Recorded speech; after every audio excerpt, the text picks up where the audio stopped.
It's Ember, and this is going to be a quick video just to help set some goals for any low spenders or free-to-play players who are not yet at headquarters 26. Get to level 26 by capital. Stop there.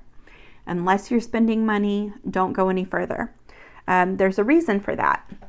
When we get to state versus state, we're only going to be able to hit levels 3+ or 3- from where we are, meaning the higher you go up, the more at risk you are from spenders who are dropping a lot of money on hero gear and on chief gear.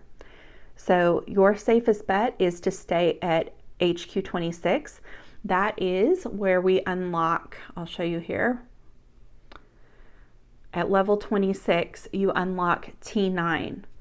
I'm not going to go into all the troop leverage right now, but you really do need T9s to be able to combat T10s. Those will give us a significant advantage when we are inside of the capital, in facility battles, etc. So let's make that our goal. Things that I'd like to see you focus on when you're going through your growth, always go to missions and try to follow these growth missions if you can. That's going to guide you, and you can see here the chief experience that you get from completing this is huge, and that is what you utilize right here that drives the points you have here. So now that we're into talent points, I'm going to say unless you are HQ 28 or higher and the one that's leading the rallies in the big events, you should not be in war. You are not doing yourself any favors. You're actually hindering your growth, making it more costly both in time and in speed ups and whatnot. Stay in econ. I actually have a video on chief talent points that I've posted. Please watch that. Pay specific attention to both the tool improvement that increases your building construction speed, tech improvement that increases your research speed, and then when we get to any of the instant collect or rapid development is a huge deal. You definitely want to try to get there. So watch that video. I also preach battle dressing over hospital capacity, but take a look at that video. The reason that we're not going to go into war, I think I touch on this a bit in the video, but it's really just not helping you. When you are in a rally with a bigger player, not only do our gear and I clicked on the wrong thing, and our stats, those go into account. You get the benefit of our stats. Even if we reinforce you, you get our stats, not your own. So it's very important that we play smarter, not harder. Utilize what you can to help you get further faster. For research, if you're not spending a lot of money, and again, you're not HQ 28 or higher, you should not be focusing on battle research. If you don't spend anything, economy is going to be very important. This is going to help you produce more. You can see I stopped early on here. I spend money, I do. That doesn't mean that I won't go back and work on this more later just because I've finished the other research, but at this point, it's just not that important to me. Whereas development is, because as you can see here, your development research is also going to increase the speed of your construction and research. With leadership, you can actually increase your marches. What else do we have in here? You can train faster, you can heal faster. There's a bunch of different things in here that are important too. But battle, I get people, they think I can protect myself more if I focus on battle research, I'll be stronger and I can attack things. But when it comes down to it, the big events, you're not going to be the rally leader anyway. You're going to benefit from their strength just by filling the rally. And so this is less critical. I would much rather see you grow the right way, save yourself time and money, and then start to work on battle research. It'll be so much easier for you. Aside from that,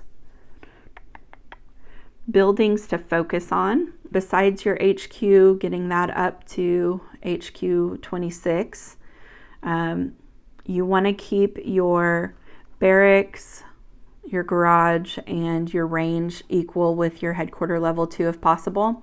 Again, because once you get to level 26, that's when you can train T9 troops. That's the ultimate goal. Another 2 buildings that are very important, your assembly point. There we go. Your assembly point is what determines how many troops we can reinforce your base with.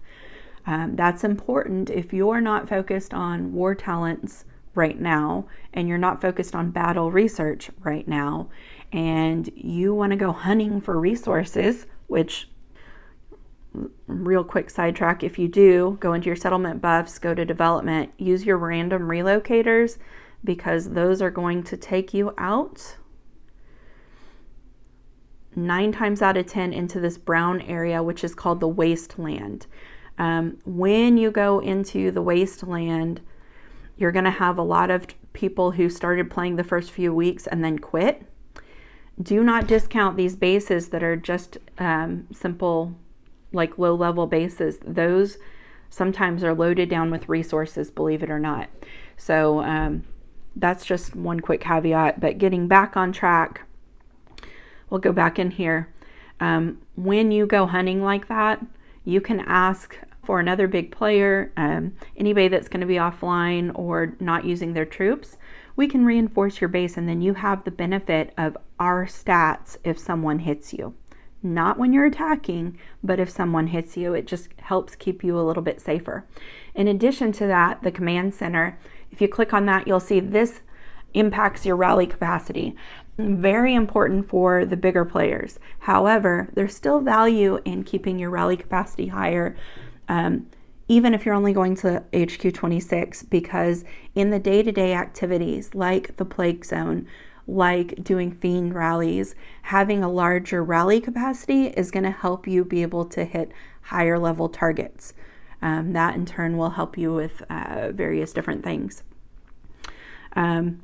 Anyhow, so growth missions, focus on those buildings and anything else that the growth missions tell you to do. Again, once you get to HQ 26, if you don't plan on spending big money, don't go further than that. It'll keep you much safer. Also, when you go to train your troops, if you are working to get to HQ 26, do not speed troops that you're training on the way up. Do not waste speeds or time upgrading your troops on the way up. Wait until you hit HQ 26 and you're training T9, then use your training speeds, then use your upgrades, but don't do that, otherwise it puts you at a disadvantage. As other people are training more and more troops, you're still sitting on the same number of troops if you're upgrading. Also, you're having to upgrade multiple times. It just slows that process down even further. You don't want to have a whole bunch of troops you're going to have to upgrade later. So just get by on what you can for now. And again, once you get to T9, that's when you need to use all your speeds, get as many of those troops as you can. I'll teach you more about troop leverage and whatnot, but T9s are extremely important. They could actually put you at quite the advantage against higher level players down the road. I think that covers most of the points I wanted to get across. Again, the goal, get to HQ 26 with T9s by capital. If you have any questions, any concerns, if you need more tips or advice, feel free to reach out to myself or any other member of the leadership team. We are all happy to help. I even have a server I can add you to that has all kinds of experienced players from all states that are happy to help answer questions anytime that you might have them if we're not available. So best of luck to you. If you're interested in seeing any particular content in one of my future videos, of course, let me know. Don't forget to share this with your alliance too. Best of luck.